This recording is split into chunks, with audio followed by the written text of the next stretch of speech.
সখিয়া আকুল বিয়া শিক্ষাৰ ক্ষেত্ৰত অগ্ৰণী ভূমিকা গ্ৰহণ কৰি এবি জ্ঞানম পাঠশালাই যুৱ প্ৰজন্মৰ আগন্তুক ভৱিষ্যত নিৰ্দেশনা দিবৰ উদ্দেশ্যে এখন গুৰুত্বপূৰ্ণ কেৰিয়াৰ গাইডেন্স বৈঠকৰ আয়োজন কৰে। এই বৈঠকখন দেওবাৰে চৰাইবাহী আঞ্চলিক মাধ্যমিক বিদ্যালয়ৰ প্ৰেক্ষাগৃহত অনুষ্ঠিত কৰা হয়। ইয়াত বহু সংখ্যক ছাত্ৰ-ছাত্ৰী আৰু অভিভাৱকে অংশগ্ৰহণ কৰিলে।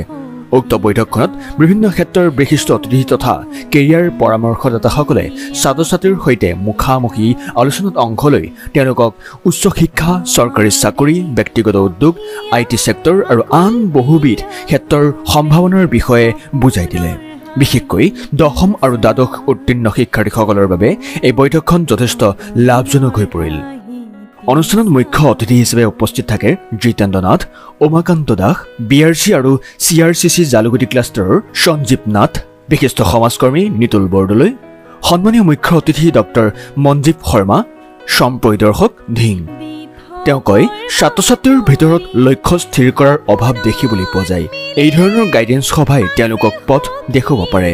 টিউচন চেণ্টাৰৰ মুখ্য সংগঠক সুধন্য সেনাপতিয়ে সংবাদ মাধ্যমৰ আগত কয়, আমাৰ উদ্দেশ্য কেৱল পঢ়ুৱা নহয়, শিক্ষাৰ জৰিয়তে ছাত্ৰ-ছাত্ৰীসকলক সঠিক দিশত আগবাঢ়িবলৈ সহায় কৰা। বৈঠকখনত অংশগ্ৰহণকাৰী ছাত্ৰ-ছাত্ৰীসকলে উৎসাহ সহকাৰে বিভিন্ন প্ৰশ্ন উত্থাপন কৰে আৰু উপযুক্ত উত্তৰো লাভ কৰে। কিছুমানে নিজৰ অভিজ্ঞতা আৰু লক্ষ্য ভাগ বতৰা কৰি আগন্তুক সময়ৰ বাবে নতুন উৎসাহ লাভ কৰিলে। এবি জ্ঞানমৰ শিক্ষক ভাস্কৰ নাথ, কেশৱ নাথ, কৃষ্ণ শংকৰ নাথ উপস্থিত থাকি এই বৈঠকত ভাগ লয়। এই ধৰণৰ পদক্ষেপে ছাত্ৰ-ছাত্ৰীৰ ভিতৰত উদ্যম আৰু সঠিক দিশ বুজাবলৈ সহায়ক ভূমিকা গ্ৰহণ কৰিব বুলি আশাবাদী অভিভাৱকসকল। News desk, Times Guwahati. লগতে মই চৰকাৰী স্কুলবিলাকত যাওঁ, ল'ৰা ছোৱালীক পঢ়াওঁ, কিবা এটা কৰিব লাগে লাইফত বুলি সেই এক্টিভিটিছখিনি আছে। লগতে ট্ৰেইনিং দিওঁ, এগ্ৰিকালচাৰৰ ট্ৰেইনিং, ডেইৰী ট্ৰেইনিং আমি অৰ্গেনাইজ কৰোঁ ফাৰ্মত। সেইবিলাক এক্টিভিটিছ চলি আছিল। লাহে লাহে এতিয়া কি হ'ল, ইউনিভাৰ্চিটিবিলাকে মাতা হ'ল, যাওঁ, ল'ৰা ছোৱালী আমাৰ ফাৰ্মত আহে, তেনেকেই চলি আছে ষ্ট্ৰাগল। কিন্তু মই পঢ়া এৰি দিয়া নাছিলোঁ।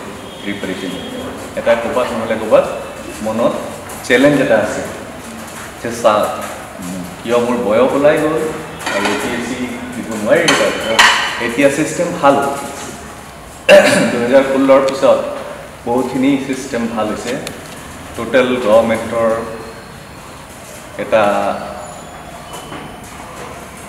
ট্ৰান্সপাৰেণ্ট ছিষ্টেম আহিছে, মেৰিটত হয়। এই আগৰ নিচিনা কাৰাপশ্যন এই ছিষ্টেমত নাই। এতিয়া 2023-22 চনত।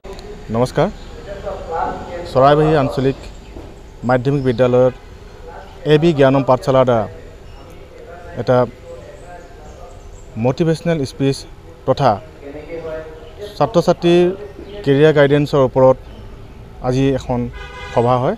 উক্ত সভাত প্ৰায় 50ৰো অধিক ছাত্ৰ ছাত্ৰী আৰু অভিভাৱকসকলে উপস্থিত আছে।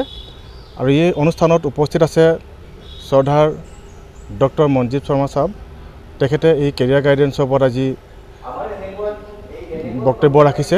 আমাৰ মূল উদ্দেশ্য হৈছে যে এবি জ্ঞানম পাঠশালা ৰহা, চৰাইবাহী আৰু জালুকুটিত বৰ্তমান চলি আছে। আমি সেইসকল ছাত্ৰ ছাত্ৰীক সুদূৰ ভৱিষ্যতে যাতে তেওঁলোকে কেনেদৰে আগবাঢ়িব, তেওঁলোকৰ কেৰিয়াৰৰ ওপৰত কেনেকৈ আগবাঢ়িব, কি দিশত কেনেকৈ আগবাঢ়িলে তেওঁলোকে সুফল পাব, এই সন্দৰ্ভত আমি ডক্টৰ মঞ্জীৱ শৰ্মা চাহাবক ইয়ালৈ আমন্ত্ৰণ জনাইছিলোঁ আৰু তেখেতে আজি এই সন্দৰ্ভত যথেষ্ট বক্তব্য ৰাখিছে।